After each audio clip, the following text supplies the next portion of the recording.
5 maggio 1821, 5 maggio 2021, 200 anni dalla morte di Napoleone Bonaparte, come ci ricorda la celebre poesia del Manzoni, quella che inizia con «Ei fu, siccome immobile». Bene, in quei versi il poeta scrive: «Ne sa quando una simile orma di pie mortale la sua cruenta polvere a calpestar verrà».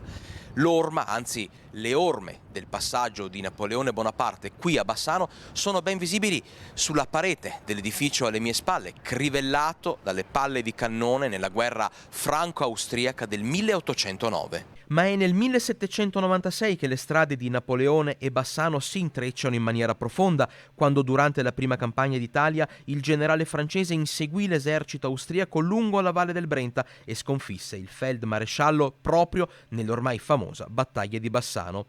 Personaggio scomodo, ambiguo, ingombrante, dalle mille sfaccettature, che tuttavia ha segnato la storia e non solo.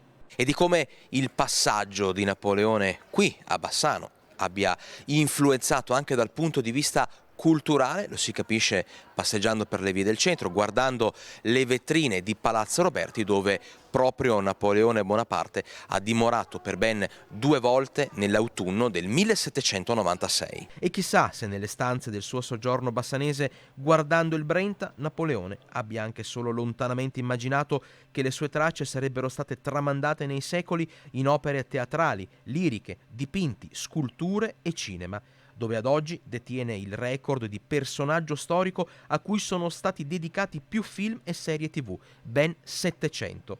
Forse sì, considerando il suo ego, ma chissà, ai posteri l'ardua sentenza.